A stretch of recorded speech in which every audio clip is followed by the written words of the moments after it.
السلام عليكم ورحمة الله وبركاته، حبايب قلبي، عاملين ايه؟ يا رب تكونوا بخير.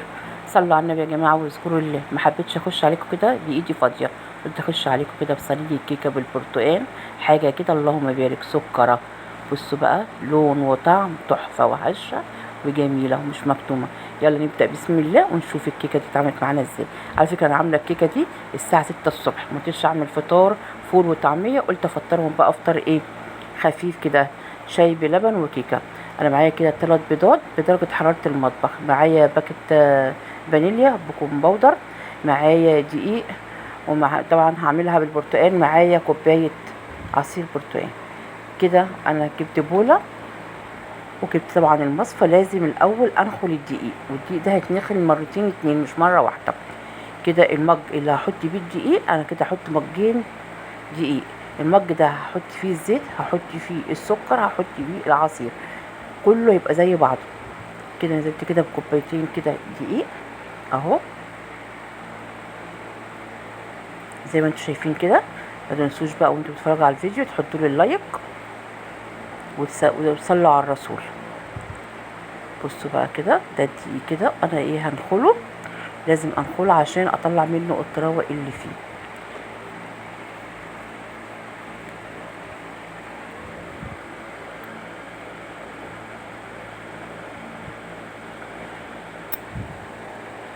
زي ما انتم شايفين كده انا حطيت معلقه نشا، وحطيت ذره ملح وذره سكر اهو. بصوا اتنخل بقى عامل ازاي. انا كده هفضيه بوله صغيره عشان عايزه البوله الكبيره دي كده المواد الجافه على بعضيها، زي ما انتم شايفين كده. كده انا خدت بقى البوله وهجيب الشفشق الخلاط، وهبدا احط كل المواد السائله على بعضيها.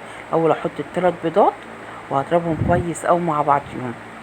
دول 3 بيضات، عايزه تزودي بقى براحتك انتي. انزل عليهم بقى كده بباكت الفانيليا، واضرب بقى البيض شويه كده لحد ما يزيد في قلب الشفشق. دي كده في الخلاط كده على السريع. عايزه تعمليها براحتك انت بقى على ايدك في المضرب، لو عندك مضرب اعملي، بس انا بحب اسهل الدنيا. بصوا بقى كده انا بضربها بقى عامله ازاي، وبيزيد معايا القوام، بيزيد ازاي ما شاء الله. بصوا بقى رغوه عمل ازاي. كده نفس المج، وهنزل فيه كده بكوبايتين سكر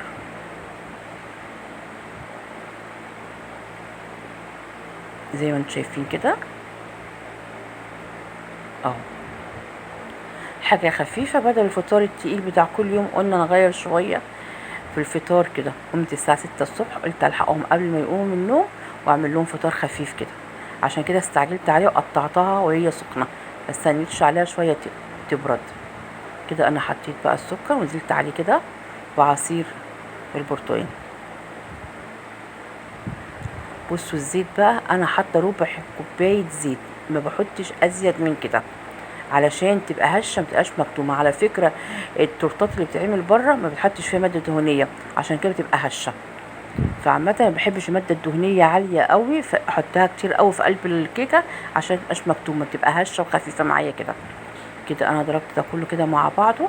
احط بقى ايه معلقه خل صغيره، بتدي طراوه للكيكه وبتمنع الزفاره بتاعه البيض.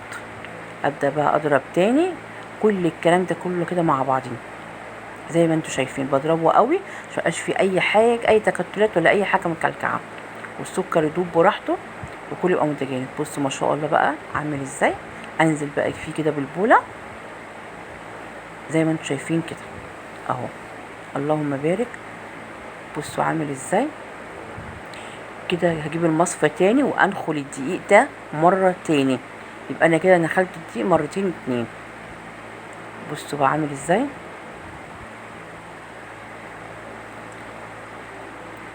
كده معلقه نشا، ذره ملح اهو،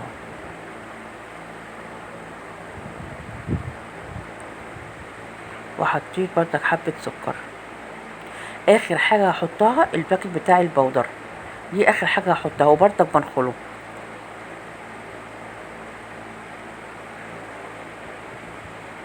اهو. بصوا في حاجه مكلكعه كده في قلب البودر، بفكها كده اهو للاخر خالص. ابدا بقى اضرب الكلام ده كله كده بالمضرب السلك على قد ما اقدر كده. هو بياخد وقت شويه، والم كده من على الحوافي عشان ميبقاش فيها اي كلكعه خالص.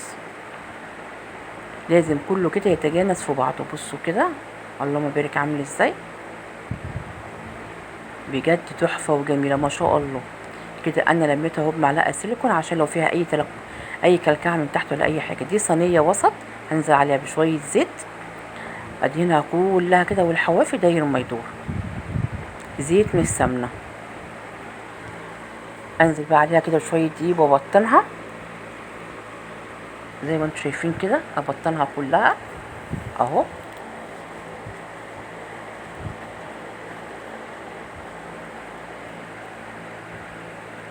انزل بقى كده بالخليط بتاعي كده مسمي الله كده. بصوا الجمال، انزل بقى بيها كده زي ما انتم شايفين كده مره واحده اهو. تغيير شويه واحد يعني بيغير بس يعني الروتين بتاعه شويه بتاع الفطور. بجد طلعت تحفه وجميله ما شاء الله، ما قعدتش يا دوبك فطرنا بيها ما شاء الله. اديها بقى كده خبطتين عشان اطلع بقى اي رطوبه فيها، وتبقى كلها كده زي بعضيها كده. ادخلها الفرن على درجه حراره 180، وانا مشغله الفرن من قبل ما ابدا اعمل الكيكه عشان يبقى سخن. بصوا بقى كده بسم الله ما شاء الله عامله ازاي، اللهم بارك، جميله بجد حقيقي. الكاميرا ظلمها تحفه. انا طبعا طلعتها وقطعتها على طول عشان كنت مستعجله عشان عايزه افطرهم قبل ما يروحوا الشغل، المفروض اصبر عليها شويه. بصوا كده اللهم بارك، هشه وطعمها تحفه. جربوها تعجبكم قوي، حلوه للفطار الصبح واحنا قاعدين بالليل، بشاي ساده، شاي بلبن، زي ما انتوا عايزين. بصوا انا مش مديها فرصه تبرد، والله مطلعاها سخنه ومولعه. بصوا الجمال عامله ازاي ما شاء الله، اللهم بارك. يا كنت عايزه بس استنى عليها شويه عشان بس ما تفرولش مني كده. بصوا عامله ازاي هشه وجميله ازاي، ولا مكتومه من جوه ولا نيه ولا اي حاجه خالص. بصوا الصينيه ولا لازقه ولا اي حاجه، والقعر بتاعها بسم الله ما شاء الله. بصوا هي سخنه بس انا اللي مستعجله حاجه كده، اللهم بارك. بصوا السمك بتاعها عامل ازاي. ده كان فطار كده خفيف من مطبخ ام محمد، وانتظرونا فيديوهات جديده وافكار جديده. سلام.